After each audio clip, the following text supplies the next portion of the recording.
Teman-teman, kali ini Tikaka akan menceritakan sebuah kisah nyata di mana ada seorang pemuda yang kemudian melakukan perjalanan 3 hari ke alam gaib. Cerita ini Tikaka kutip dari kompasiana.com. Berikut kisahnya.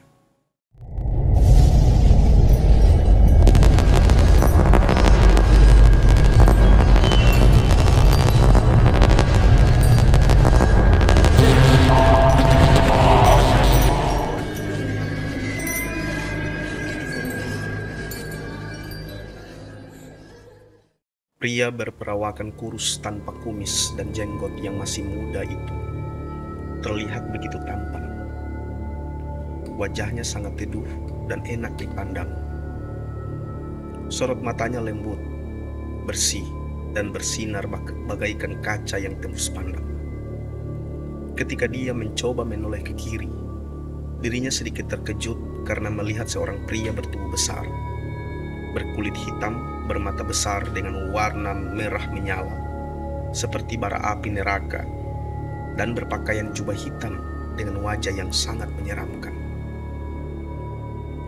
Pemuda berpakaian ihram itu mundur beberapa langkah ke belakang.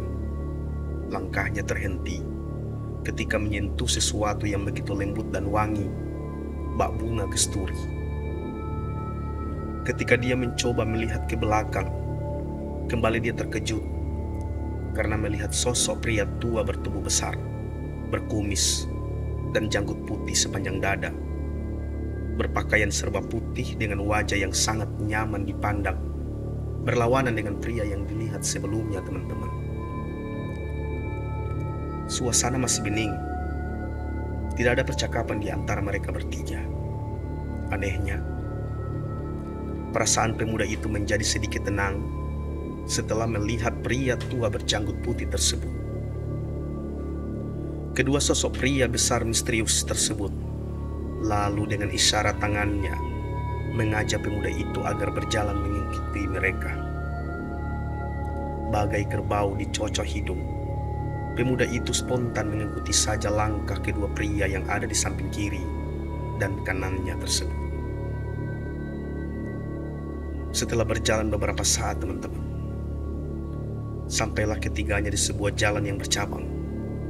Ketiganya lalu berhenti sesaat. Pria yang bertubuh tegap, yang berpakaian serba hitam, mengajak pemuda itu untuk berbelok ke arah kiri.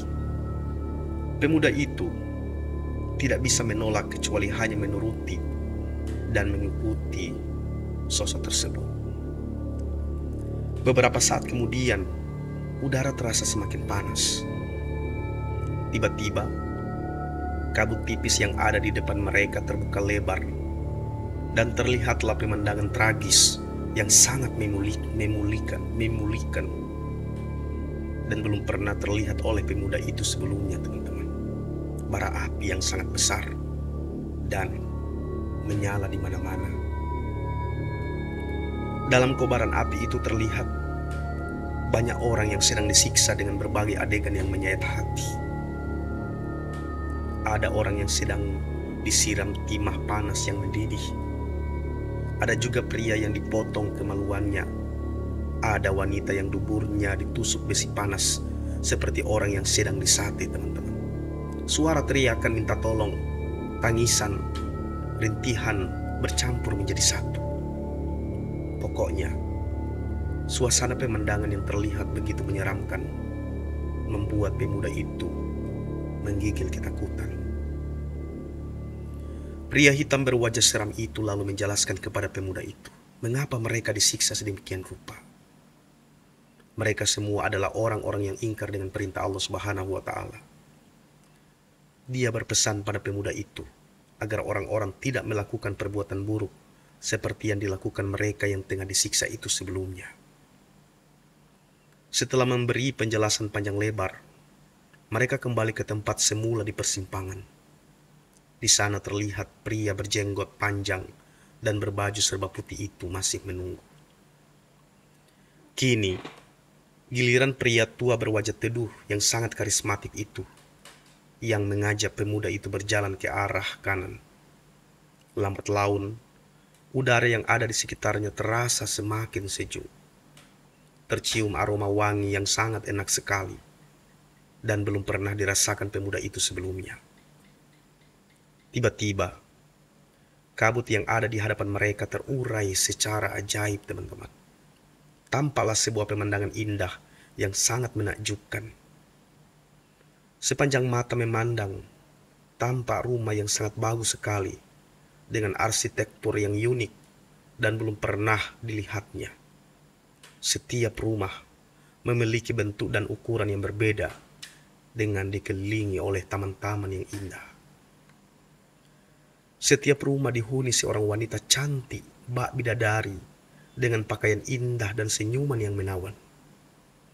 Salah seorang wanita cantik yang menghuni salah satu rumah di sana tampak menyapa dengan melambaikan tangannya ke arah pemuda itu sambil tersenyum, seolah-olah sudah mengenal sebelumnya. Pemuda itu, teman-teman, menjadi bingung, lalu membalas melambaikan tangannya ke arah wanita itu. Baru saja pemuda itu mau bertanya ke pria tua yang ada di sebelahnya, pria itu sudah menjelaskan bahwa wanita itu adalah istrinya. Pemuda itu masih bingung karena dia merasa masih bujangan. Tapi dia tidak bertanya lebih lanjut, kecuali masih terpesona dengan suasana yang dialaminya itu, teman-teman.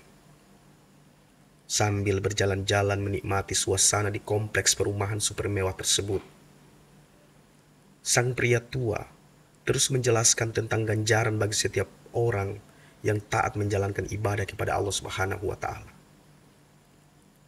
Setelah menjelaskan panjang lebar, mereka kembali ke tempat semua, yaitu di persimpangan jalan. Kedua pria misterius itu lalu menjelaskan kepada pemuda bahwa belum saatnya dia berada di sini.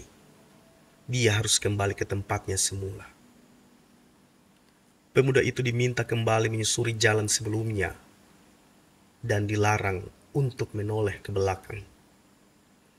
Saat sedang berjalan tersebut, sayup-sayup terdengar suara orang yang memanggil namanya.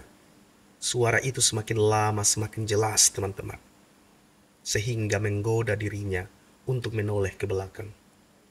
Tapi dia kembali teringat pesan kedua pria misterius itu agar jangan menoleh ke belakang. Pemuda itu lalu berhenti sejenak dan sempat bingung untuk beberapa saat. Kemudian dia menengadahkan tangannya ke langit, berdoa kepada Allah Subhanahu wa Ta'ala agar dirinya diberi petunjuk. Akhirnya, hatinya bulat untuk terus berjalan tanpa menoleh ke belakang. Langkahnya semakin lama semakin cepat, sehingga tanpa disadarinya, kakinya tersandung sesuatu yang menyebabkan dirinya jatuh terpelungkup. Pemuda itu berusaha bangun sambil mengusap matanya yang berlumuran tanah. Ketika matanya dibuka, kembali dia terkejut bukan kepalang. Betapa tidak. Kini dirinya tidak lagi memakai pakaian ihram, melainkan memakai baju kaos berwarna merah dan celana jeans butut. Ternyata dirinya tengah berada di tengah pemakaman dan sedang berdiri di atas gundukan tanah berwarna merah. Di hadapannya, samar-samar terlihat sebuah papan nisan bertuliskan namanya, Rahmat, lahir 17 Mei 1978, wafat 25 Juli 1998. Suasana di tengah kuburan itu cukup gelap, teman-teman. Hanya terbantu sinar bulan yang kebetulan bersinar di malam itu. Antara percaya dan tidak percaya, Rahmat berjalan gontai keluar dari pemakaman tersebut. Dia masih bingung mengapa dirinya berada di atas makamnya sendiri. Berkali-kali dicubit pipinya sendiri untuk meyakinkan apakah dirinya masih hidup atau sudah mati. Setiap kali ia mencubit dirinya, teman-teman, dia merasa kesakitan. Kini dia semakin yakin kalau dirinya memang masih hidup. Namun, dia belum menyadari sepenuhnya apa yang sedang terjadi pada dirinya. Pemuda berperawakan kecil itu terus menyusuri jalan desa menuju ke rumahnya. Di tengah perjalanan turunlah hujan gerimis. Ketika mulai memasuki desanya, suasana terasa sepi. Tidak ada orang yang lalu lalang. Semua pintu rumah terlihat terkunci rapat, teman-teman. Beberapa saat kemudian, rumahnya mulai terlihat. Sayup-sayup terdengar suara orang yang sedang tahlilan. Dia kemudian bergegas, ingin segera sampai ke rumahnya. Ketika pemuda itu berada di depan pintu rumahnya, semua orang yang sedang tahlilan sontak terkejut. Suasana menjadi gaduh. Semua orang berlarian tunggang langgang, kecuali beberapa kerabat dan seorang ustadz yang tadi memimpin tahlilan. Didekatinya Rahmat yang masih terpana di depan pintu rumahnya. Lalu dipegang kedua jempolnya, sambil mulutnya komat kamit membaca ayat suci Al-Quran. Setelah merasa yakin, ustadz itu lalu mengatakan kepada makhluk yang sedang datang tersebut, bukan hantu, melainkan memang Rahmat, seorang pemuda alim dan rajin menjalankan ibadah yang meninggal 3 hari yang lalu. Perlahan-lahan, masyarakat yang kabur tadi kembali datang dengan massa yang lebih banyak. Di bawah bimbingan Pak Ustadz, Rahmat menceritakan semua pengalaman yang dialaminya. Anehnya, pakaian yang dikenakan Rahmat sekarang adalah pakaian yang dikenakan ketika dia meninggal. Pakaian tersebut menghilang entah kemana sejak kematiannya. Keanehan lainnya adalah ketika makam Rahmat digali, ternyata isinya kosong dan tidak ada tanda-tanda kalau makam tersebut pernah dibongkar sebelumnya. Kini teman-teman, Rahmat telah menemukan jodohnya. Seorang wanita cantik dan soleha yang wajahnya mirip dengan wanita cantik yang ditemuinya di alam gaib. Dia sudah memiliki 3 orang anak dan hidup bahagia dengan bekerja sebagai guru agama di salah satu kota di Lampung. Kisah nyata tersebut, teman-teman, diperoleh dari seseorang yang berasal dari Lampung. Nama yang ada di dalam kisah tersebut bukanlah nama sebenarnya, melainkan nama samaran demi menjaga privasi yang bersangkutan.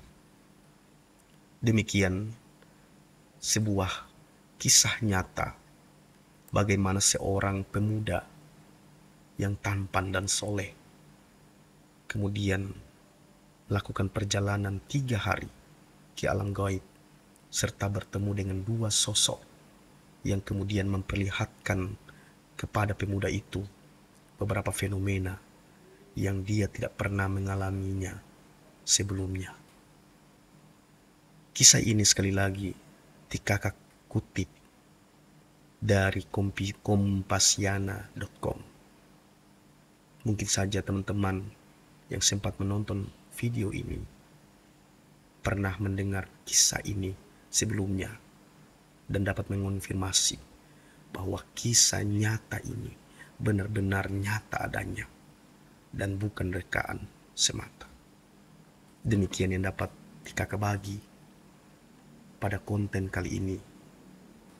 Dan jika teman-teman suka, silahkan di-like.